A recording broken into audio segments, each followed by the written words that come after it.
किसान भाइयों, आपने अक्सर देखा होगा आलू की फसल में जो एक बंधने वाली बीमारी होती है, जिसे हम वायरस रोग बोलते हैं या बंधने की बीमारी बोल देते हैं, ये पत्ता सिकुड़ की बीमारी बोल देते हैं। ये हमारे आलू की फसल में बहुत ज्यादा आती है और काफी किसान भाई इस बीमारी से बहुत ज्यादा परेशान रहते हैं। कभी कभी देखा है कि कुछ किसान भाइयों की जो आलू की फसलें हैं उसमें लगभग 50% फसल जो है उनकी बन जाती है। तो वो किसान भाई दुकानों के चक्कर काटते हैं और दुकानदार आपको बहुत सारी दवाइयाँ देते हैं, उसके बाद भी आपकी फसल नहीं खुलती है। तो सबसे पहले मैं आपको कारण बताता हूँ कि फसल जो आलू की होती है वो किस कारण से बनती है, क्या कारण होते हैं जो हमारी फसल नहीं खुलती है, क्या ये फसल खुलेगी या नहीं खुलेगी। तो आज के इस वीडियो में किसान भाइयों मैं आपको जानकारी दूंगा कि जो पत्ता सिकुड़ने वाली बीमारी है या आलू को बंधने वाली बीमारी है या वायरस की बीमारी है, ये किन फसलों में ज़्यादा आती है, क्या ये खुल सकती है नहीं खुल सकती है, यदि खुलेगी तो कौन सी दवाई से खुलेगी और कितनी मात्रा में हमें ये दवाई लगानी चाहिए।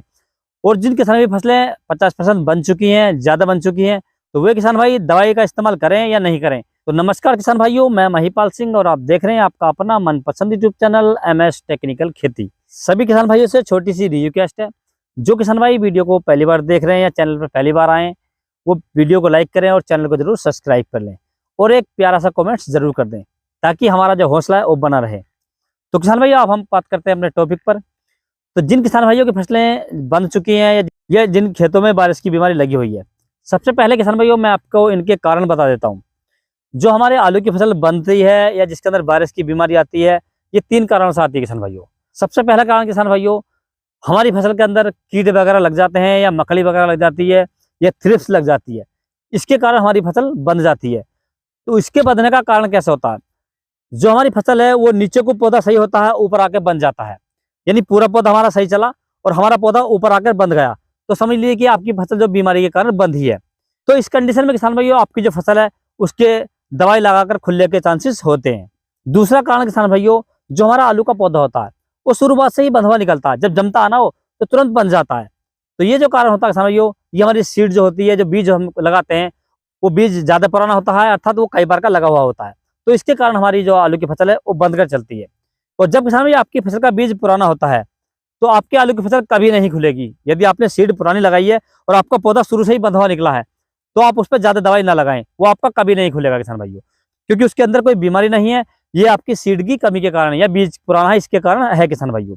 तीसरा कारण किसान भाइयों, जब हमारी फसल के अंदर जड़ गलन की बीमारी हो या पौधों की जड़ों में कीट लग जाए तो भी हमारा पौधा बन जाता है। तो किसान भैया आपकी फसल के अंदर जड़ गलन की बीमारी है या जड़ में कीट वगैरह लगे हुए हैं या पौधे की डंडी काली पड़ रही है, यदि इसके कारण आपकी फसल बंध रही है, गुंजा रही है, उमस रही है, तो ये आपकी बीमारी रुक जाएगी और आपका पौधा खुल जाएगा किसान भाइयों। तो इन 3 कारणों से किसान भाइयों आपकी फसल बंध जाती है या आपकी फसल के अंदर वायरस रोग आ जाता है या आपकी फसल गुंजा जाती है, पत्ते सिकुड़ जाते हैं।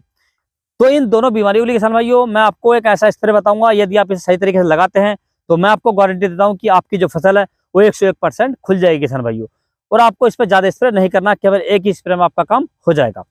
तो आपको जो मार्केट से दवाइयाँ लेकर आनी किसान भाइयों, तो एक तो किसान भाई आपको लेकर आना फंगीसाइड। फंगीसाइड में आप टाटा कंपनी की ताकत ले सकते हैं या आदामा कंपनी का समीर ले सकते हैं या सिजेल्टा कंपनी का एम स्टार टॉप ले सकते हैं। आप इन तीनों फंगीसाइड में से केवल एक ही फंगीसाइड लेना है। इनकी यदि हम डोज की बात करें तो आपको जो टाटा की ताकत है आपको 500 ग्राम प्रति एकड़ लेनी है, जो आदामा का समीर है वो 250 ml प्रति एकड़ लेना है, जो सिजेंटा का एम स्टार टॉप है वो आपको 200 ml प्रति एकड़ लेना है किसान भाइयों। दूसरा इसमें आपको लेना है किसान भाइयों कीटनाशक। कीटनाशक में आपको इमिडा क्लोप्राइड लेनी है जो 17.8% वाली आती है, 100 ml प्रति एकड़ के हिसाब से किसान भाइयों। और दूसरा कीटनाशक किसान भाई इसमें आपको लेना है फिप्रोनिल, जो 5% वाली रिजेंट आती है लिक्विड वाली, ये आपको लेनी है 250 ml प्रति एकड़ के हिसाब से। तीसरा किसान भाइयों इसमें आपको लेना है एक टॉनिक। टॉनिक में आप किसान भाइयों सिजेंटा कंपनी की इसेबियन ले सकते हैं, अदामा का फिलम्बर ले सकते हैं, या आप जो जीवा एग्रो कंपनी आती है उसकी सेप्टान ले सकते हैं, या इफ्को की सागरिका ले सकते हैं। इन चारों टॉनिक में से आपको केवल एक ही टॉनिक लेना है। और टॉनिक की यदि हम डोज की बात करें तो आपको लगभग 500 ml प्रति एकड़ के हिसाब से लेना है किसान भाइयों। ये चारों दवाइयाँ किसान भाइयों आपको मार्केट से लेकर आनी है और लाने के बाद किसान भैया आपको इनका घोल तैयार करना है। और घोल तैयार करने के बाद किसान भैया आपको अपनी फसल में अच्छे से स्प्रे करना है। स्प्रे करने के लिए आपको लगभग 150 से 200 लीटर पानी का इस्तेमाल करना है किसान भाइयों। और स्प्रे करते समय एक बात का विशेष ध्यान रखें, जब भी आप स्प्रे करें तो आपके खेत में पर्याप्त नमी होनी चाहिए और मौसम साफ होना चाहिए किसान भाइयों। किसान भाई आपको चिपको का इस्तेमाल जरूर करना है। चिपको का इस्तेमाल यदि हम करते हैं तो जो हम दवाई लगाने किसान भाइयों, एक तो उसकी क्वालिटी बढ़ जाती है, दूसरा उसका समय बढ़ जाता है, और जो हम पौधों पर जो दवाई पड़ती है तो उसकी पत्तियों पर अच्छे से चिपक जाती है, इसके अंदर जो कीट वगैरह होते हैं अच्छे से मर जाते हैं किसान भाइयों। तो इस प्रकार से किसान भाई आप अपने आलू की फसल में जो बंधने का रोग है या गुंजने की समस्या है या वायरस रोग की समस्या है, ये पत्ता सिकुड़ की समस्या है, इस समस्या से निजात पा सकते हैं। इस स्प्रे को कर सकते हैं। यदि आप इस दवा को लगाते हैं, समय से लगाते हैं और जिस प्रकार से मैंने आपको बताया इस प्रकार से लगाते हैं, तो मैं आपको गारंटी देता हूँ कि आपकी जो आलू की फसल है वो 101% खुल जाएगी किसान भाइयों। और आपकी जो फसल है उसकी जड़ों में आलू ज्यादा बनेंगे, क्योंकि इसमें हमने एक टॉनिक का इस्तेमाल करा है किसान भाइयों। तो अपनी फसल में आप इसे लगा सकते हैं और फसल से शानदार और बढ़िया उत्पादन ले सकते हैं किसान भाइयों। यदि किसान भाई आपको किसी अन्य फसल के बारे में कोई जानकारी चाहिए तो आप मुझे कमेंट कर सकते हैं या व्हाट्सएप पर मैसेज कर सकते हैं। यदि मेरे द्वारा दी गई जानकारी आपको अच्छी लगी हो, वीडियो पसंद आया हो, तो वीडियो को लाइक करें, शेयर करें और चैनल को जरूर सब्सक्राइब करें। Thanks for watching my video.